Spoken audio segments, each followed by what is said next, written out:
मैं 10-5 ब्राह्मण कन्याओं का विवाह हर साल अपने राजकोष से कराता हूँ, लेकिन आप कुछ बोलो तो सही। मैं तो बनावटी बात नहीं करता, लेकिन आपके श्री मुख का विग्रह देख करके, इतना सुंदर आपका स्वरूप देख करके आज मेरा सर्वस्व देने को मन करता है। हमसे बड़ा प्रसन्न हो रहा है बलि। आज भगवान विचार करते हैं, बलि बड़े प्रसन्न हो रहे हैं। बलि बोले, जी प्रभु मुझे बलि कहते हैं। बोले, आपका ही नाम बलि है? बोले, जी प्रभु मुझे ही बलि कहते हैं। आपके परबाबा हिरण्याकश्यप बड़े दानी थे, आपके बाबा प्रहलाद जी बड़े दानी थे, आपके पिता विरोचन भी बड़े दानी थे। यदि आप दान की बात करते हो तो कोई आश्चर्य की बात नहीं महाराज, लेकिन संकोच की बात है राजन। मैं तुम्हारी इच्छा को पूरा नहीं कर सकता। आप पूर्ण क्यों नहीं कर सकते? बलि ने कहा, भगवान बोले, मैं महान त्यागी हूँ, मैं तो महान त्यागी हूँ, आपकी इच्छा को पूरा नहीं कर सकता। बोले, अच्छा आप अकेले हो ना, दिक्कु मत हो, थोड़ा थोड़ा पूजन करते चले, धीरे धीरे आराम से बातें करें और कथा का भी आनंद लेते चले।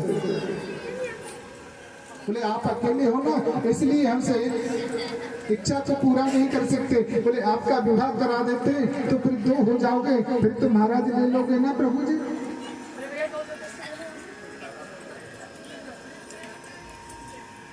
भगवान बोले, तो पहले आप विवाह ही करा दो हमारा, बाद में देना क्या देना मत देना, पहले विवाह ही करा दो। भगवान बोले, राजन बलि देखो, एक बात आपसे कहूँ, यदि आप विवाह तो करा दोगे, पर जो विवाह करा करके जो ब्राह्मणी आएगी रहेगी कहाँ पर?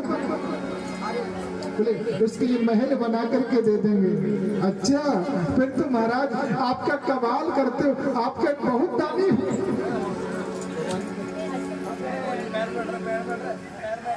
तो महाराज महल बना करके दे दोगे, फिर खाने पीने की व्यवस्था?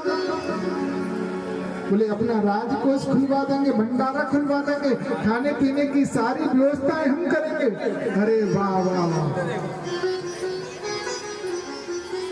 बामन भगवान कहने लगे, बड़े आनंद आ गया। लेकिन महाराज एक बात बताइए, फिर 2-4 बच्चे भी होंगे, उनकी शिक्षा दीक्षा की व्यवस्था?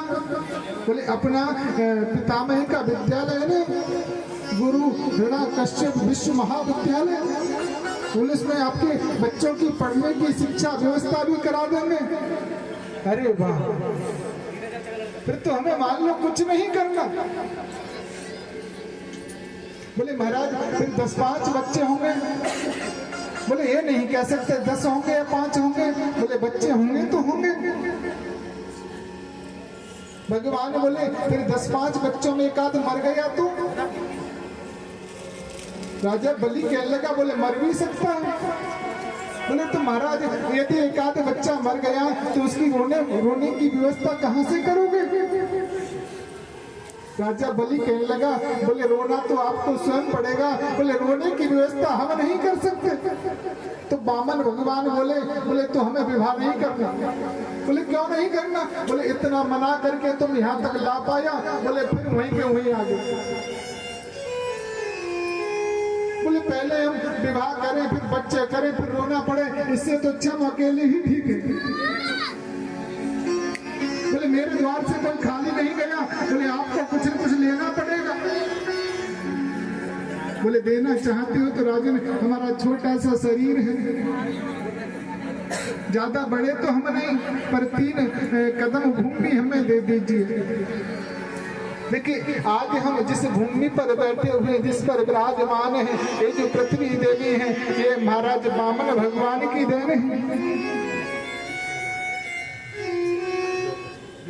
बोले, लो, बोले, मांगना भी नहीं आता, बोले, वैसे भी छोटे हो और बुद्धि से भी छोटे हो, मांग भी रहे तो क्या मांग रहे हो? बोले, 3 कदम भूमि। बोले, मुझे तो देने में भी शर्म आ रही है। बोले, महाराज ज्यादा हम नहीं देते, हम तो बहुत त्यागी ब्राह्मण हैं। उन्हें 3 कदम बहुत है, उसी में लेट जाएंगे, उसी में अपना भजन कर लेंगे और उसी में रह लेंगे हम तो। बोले तो नाप लो जिधर से आपका मन चाहे। बोले ऐसे नहीं नापते, पहले संकल्प करो, बिना संकल्प के हम नहीं लेते। शुक्राचार्य जी महाराज कहते हैं, राजन राजन ये ब्राह्मण नहीं है, बोले ये छलिया है, ये विष्णु है, ये वही छलिया विष्णु है जिन्होंने तुम्हारे पितामह का वध किया, जिन्होंने तुम्हारा चाचा परदादा चाचा का वध किया। ये आज तुम्हें छलने के लिए आ गया। शुक्राचार्य जी ने पहचान लिए वामन भगवान के रूप में। आज गुरु शिष्य का हित चाहते हैं, शिष्य को समझा रहे हैं, लेकिन शिष्य नहीं मान रहा। तो शुक्राचार्य जी सागर की टोटी में जाकर के बैठ गए। भगवान ने कहा जल लेकर के आओ। राजा बलि सागर उठा करके लाया, टोटी को हाथ पर कर रहा, जल ही नहीं निकल रहा। भगवान कहने लगे भैया हमको जल निकालना आता है। यज्ञ मंडप से कुसा को निकाला, सागर की टोटी में डाल दिया। शुक्राचार्य जी की एक आंख निकल गई और कूद के आकर के बाहर बैठ गए। कोई दान करता है, यदि किसी के दान में कोई व्यक्ति रोकता है तो भगवान इसको शुक्राचार्य बना देते हैं। प्रेम से बोलो राधे राधे राधे राधे। आज शुक्राचार्य ने जब भी मना किया नहीं माना। भगवान बोले संकल्प तो पढ़, संकल्प हम स्वयं पढ़ेंगे। आज भगवान ने संकल्प पढ़ना प्रारंभ किया है। संकल्प पूरा जब हो गया, राजा बलि से कहा किधर से मैं 3 कदम पृथ्वी को नापूं। बोले यहाँ से आपका मन चाहे। भगवान ने विराट पुरुष बनाया। राजा बलि तो उनके स्वरूप को देखने लगा। भगवान ने 1 कदम में अतल वितल सुतल तलातल सातल महातल सबको नाप लिया। तीसरा कदम जब बढ़ाया है तो ब्रह्मलोक में पहुंचा। ब्रह्मा जी तप कर रहे थे, कमंडल रखा हुआ था, उनके कमंडल में चरण लगा। ब्रह्मा जी ने चरण तक का पाद किया, जहाँ से श्री गंगा देवी का प्रादुर्भाव हो गया और चरण ब्रह्मलोक में घूमता हुआ वहीं पर आ गया जहाँ राजा बलि था। बोले भैया कहाँ पर रखूं बताओ। आज भक्त ने अपने शरीर को कहा, बोले महाराज मेरा शरीर अभी बचा है, इसको भी नाप लीजिए। आज राजा बलि लेट जाता है, भगवान का चरण आज छोटा पड़ गया, भक्त के शरीर को नहीं नाप पाया।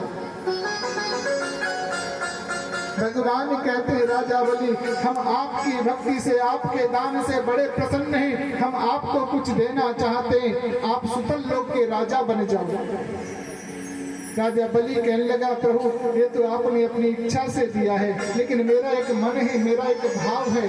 सुतल लोक के 52 दरवाजे हैं और उन 52 दरवाजों पर जब भी मैं अंदर को आऊं या अंदर से बाहर जाऊं तो मुझे आपका दर्शन हो। वामन भगवान कहते हैं, बोले फिर क्या हम आपके चौकीदार बन जाएं? राजा बलि ने कहा प्रभु मैंने आपसे ये बात तो नहीं कही, ये तो आपकी इच्छा है। आज भगवान को भक्त ने चौकीदार बना लिया।